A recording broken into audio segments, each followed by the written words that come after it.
Assalamualaikum warahmatullahi wabarakatuh. Semoga kamu dan keluarga selalu dalam keadaan sehat, juga dimudahkan dalam segala urusannya. Di video kali ini saya akan menceritakan sebuah film yang tidak kalah menarik dari film-film sebelumnya.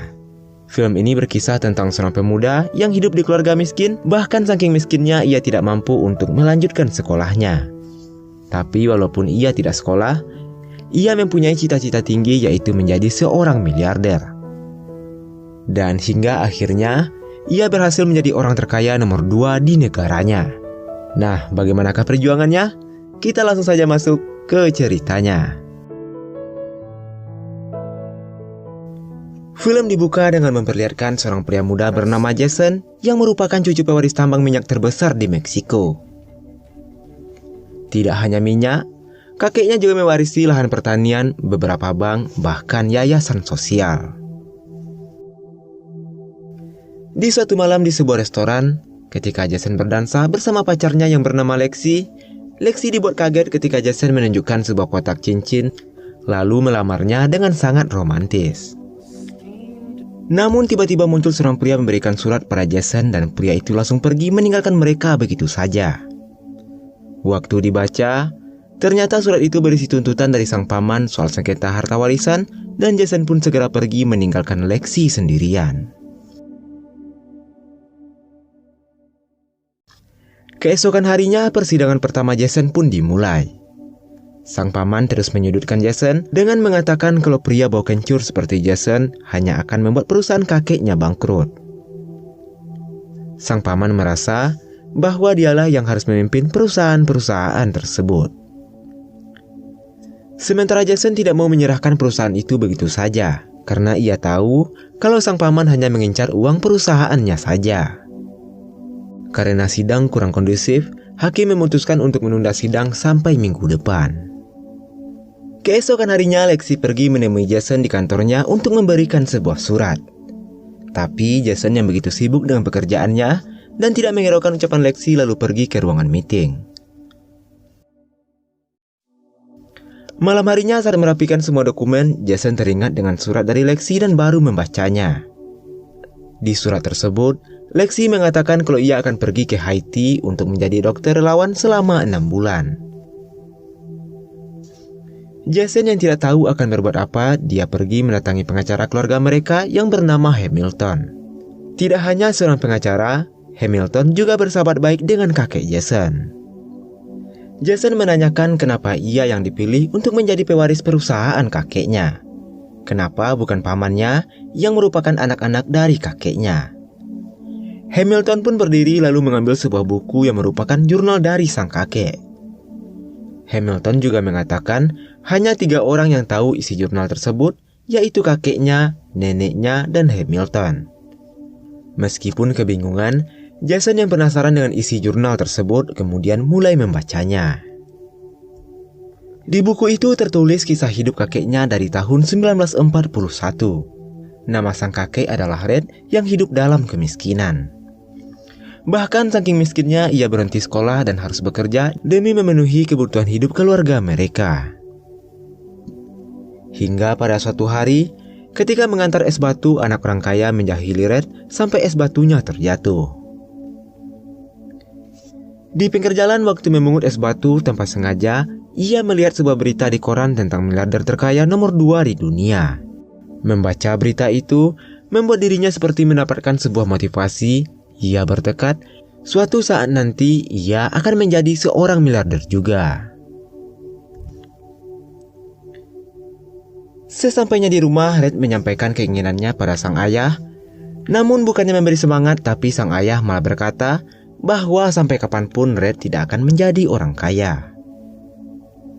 Ucapan sang ayah membuat hati Red hancur, tapi ia tidak mau menyerah dan ia sangat yakin suatu saat nanti ia akan sukses dan menjadi seorang miliarder. Ia memutuskan untuk pergi merantau dan sebelum berangkat, ia berpamitan dan meminta restu dan doa kepada sang ibu. Keesokan harinya Red pergi ke sebuah stasiun dan berencana akan menjadi penumpang gelap karena ia tidak mampu membeli tiket kereta. Tapi saat akan naik ke atas kereta, ada seorang pria menarik dan menyuruhnya jangan berisik. Pria itu mengatakan sebelum masuk ke atas kereta, mereka harus menunggu sampai para petugas siap memeriksa semua gerbong. Setelah penjaga pergi, barulah mereka berdua berlari mengejar kereta api tersebut.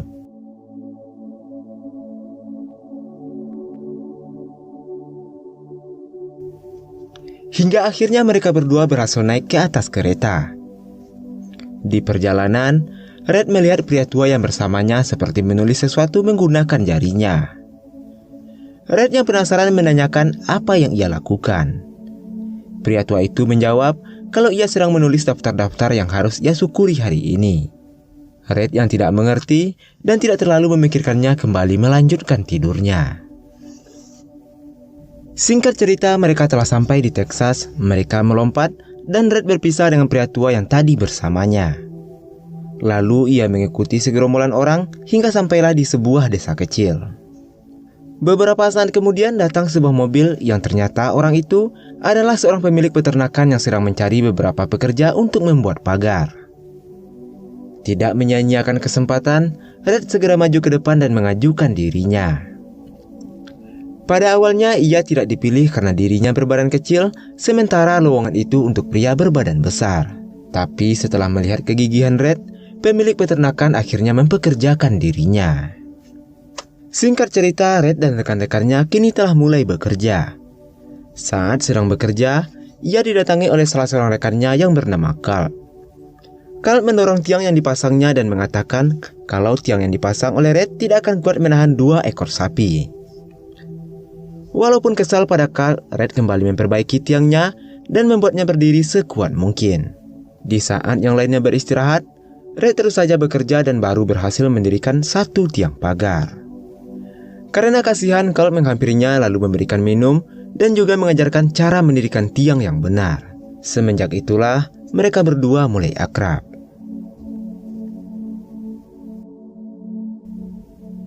Di malam harinya, saat yang lainnya sibuk bermain judi, Red pergi menjumpai pemilik peternakan dan menanyakan apa rahasia agar kita bisa menjadi orang yang sukses. Sambil tersenyum, pemilik peternakan mengatakan kalau orang sukses biasanya menyelesaikan pekerjaannya dengan sempurna. Mendengar itu, membuat Red tertantang dan ia berjanji besok sebelum matahari terbenam, ia dan rekan-rekannya akan menyelesaikan pembangunan pagar yang sedang mereka kerjakan. Keesokan paginya, Red datang lebih awal dibandingkan pekerja lainnya. Rekan-rekannya merasa aneh dan menanyakan kenapa ia begitu rajin padahal mereka masih mempunyai waktu 2 hari lagi. Red mengatakan kalau mereka bukanlah pekerja harian, melainkan pekerja borongan. Bos membayar mereka setelah pekerjaan mereka siap, maka semakin cepat mereka menyelesaikan pekerjaan, semakin cepat pula mereka mendapatkan bayaran.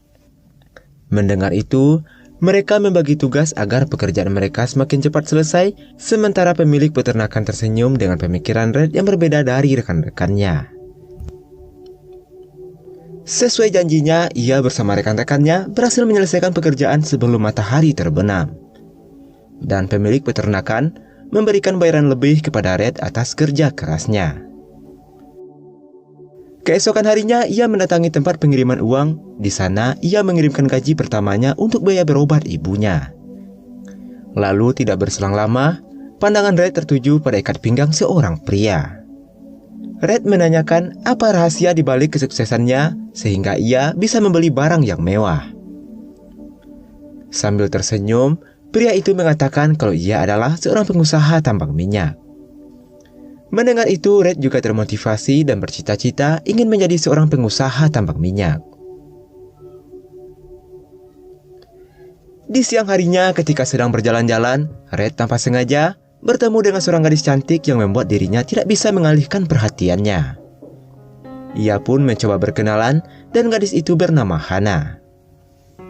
Melihat kepolosan Red yang salah tingkah ketika berkenalan, Hana menjadi tertarik lalu mengundangnya ke pesta dansa malam nantinya. Pada malam harinya, Red datang dengan pakaian terbaiknya. Tapi saat akan menghampiri Hana, tiba-tiba Carl datang dan menarik tangan Hana lalu mengajaknya berdansa. Karena kasihan, teman Hana mencomblangkan Red dengan gadis pujaan hatinya. Di saat mereka berdansa, Red semakin terpesona dengan kecantikan Hana. Begitupun dengan Hana yang terlihat mulai menyukai Red.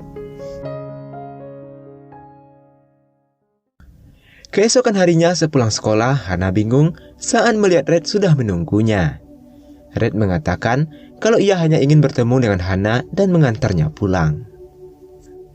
Lalu tiba-tiba salah seorang teman Hana menghina Red karena ia tidak bersekolah.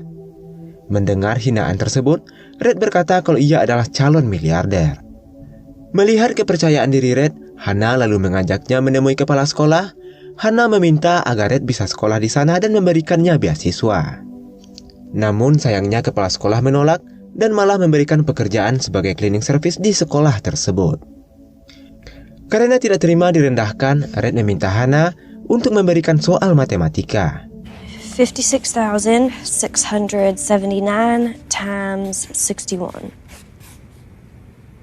4,457,419. Tanpa pikir panjang, Red bisa menjawab soal itu dengan mudahnya. Dan akhirnya kepala sekolah terkesan, lalu menerima Red dan memberikannya beasiswa. Hari demi hari berlalu, Hana dan Red semakin dekat dan kini mereka pun berpacaran. Red pun memberikan cincin kepada Hana sebagai simbol bahwa suatu saat nanti ia akan menikahi Hana dan menjadikannya wanita paling bahagia di dunia. Di suatu hari saat mereka sedang berkencan di sebuah kafe, di radio terdengar sebuah berita penyerangan pangkalan militer Amerika Serikat oleh Jepang. Red pun terdiam dan berpikir kalau ia harus mengabdi dan ikut membela negaranya. Lalu keesokan harinya Red menjumpai Hana dan mengatakan kalau ia mendaftar sebagai tentara dan akan ikut berperang. Hana yang mendengar itu tidak memberikan izin karena ia takut kehilangan orang yang sangat ia cintai. Red meyakinkan Hana dan berjanji akan pulang dengan selamat, dan setelah pulang dari peperangan, ia akan menikahi Hana. 2 tahun telah berlalu, kini Red berada di medan perang. Komandan menyuruh salah satu tentara untuk mengantarkan surat ke garis terdepan. Tapi karena tentara tersebut ketakutan, Red bersedia menggantikan tugasnya. Di perjalanan ia bertemu dengan Carl yang ternyata Carl juga bergabung menjadi tentara. Obrolan mereka tidak berlangsung lama karena Red harus melanjutkan misinya.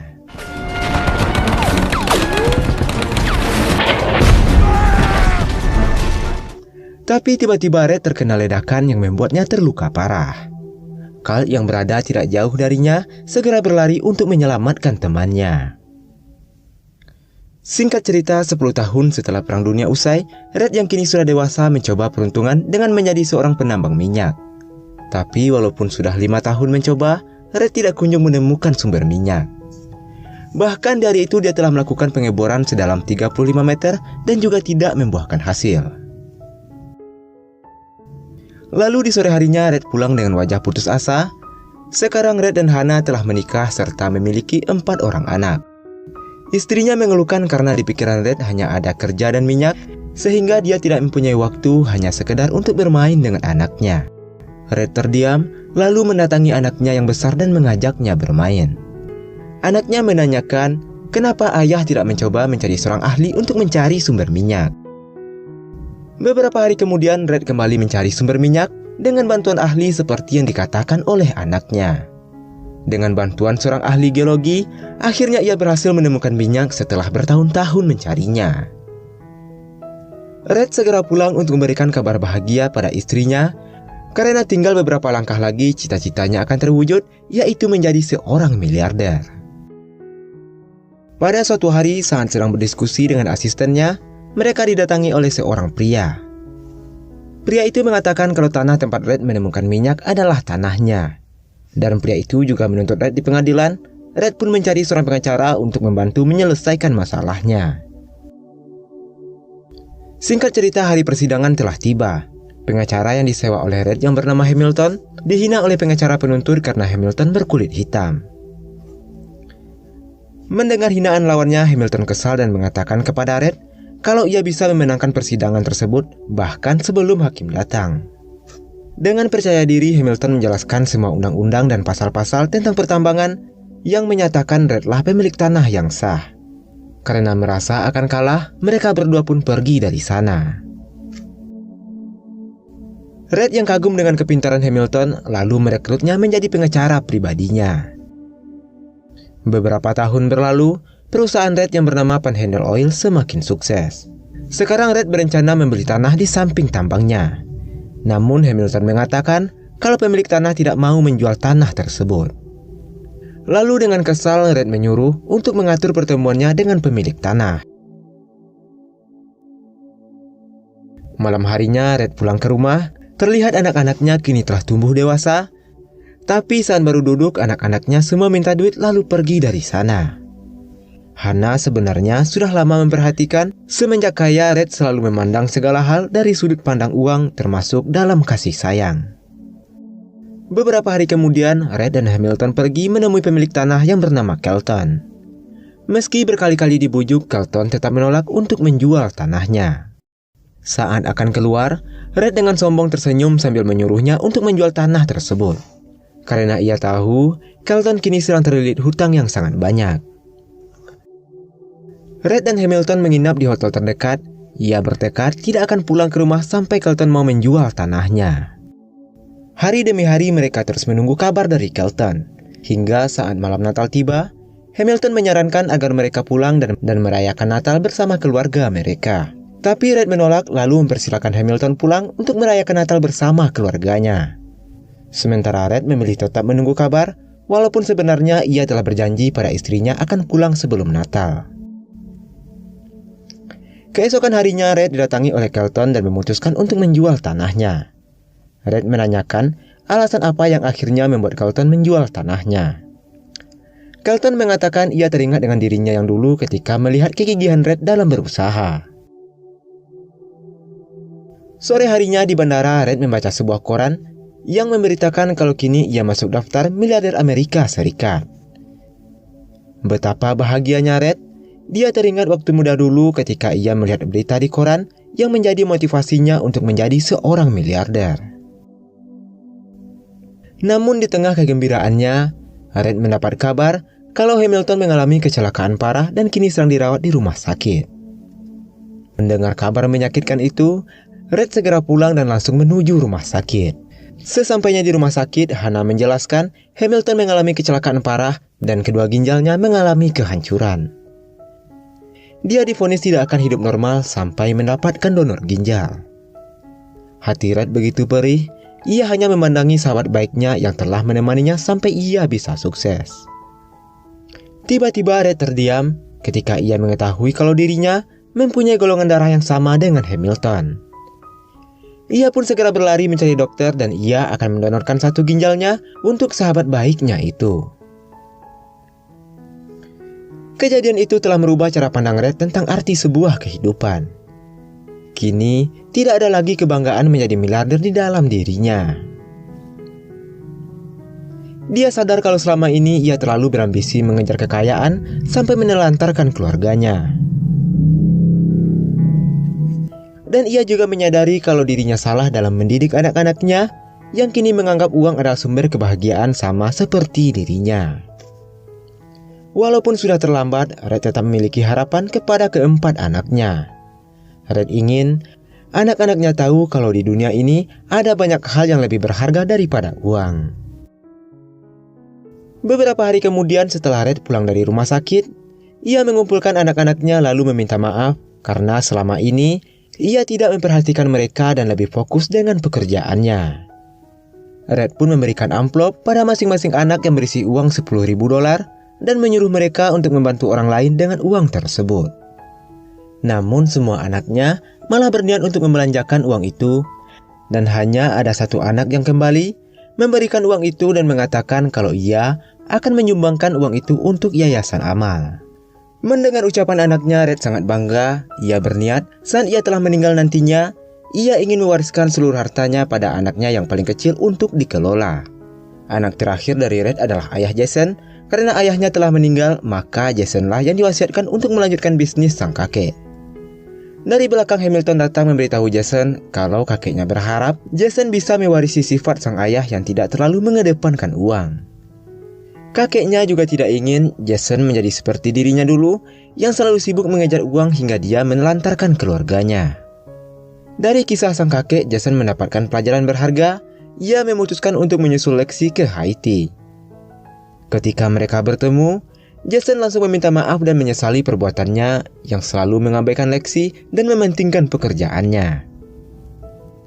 Lalu Jason memberikan cincin janji sama seperti kakeknya dulu dan menjadi simbol bahwa Jason akan menjadikan Lexi sebagai wanita paling bahagia di dunia. Beberapa minggu kemudian, Lexi dan Jason akhirnya menikah. Di momen kebahagiaan itu, Jason terlihat sedang menulis sesuatu. Lexi bertanya apa yang sedang ia tulis. Jason menjelaskan kalau ia sedang menulis Golden List, yaitu daftar hal yang harus ia syukuri pada hari ini. Dan hal yang paling ia syukuri di dunia ini adalah mencintai Lexi, lalu film pun selesai. Itulah alur dari film Ultimate Life yang menceritakan kisah perjuangan seseorang dalam menggapai impiannya. Dan pelajaran yang bisa saya ambil dalam film ini adalah tentang bersyukur. Seperti yang kita lihat di film ini, walaupun bapak tua yang ditemui Red di kereta hidup kekurangan, tapi ia masih sempat mensyukuri nikmat apa yang ia dapat di hari itu. Dan sudahkah kamu bersyukur untuk hari ini? Akhir kata saya ucapkan terima kasih, semoga bisa diambil sebagai pelajaran. Jaga terus kesehatanmu dan wassalamualaikum warahmatullahi wabarakatuh.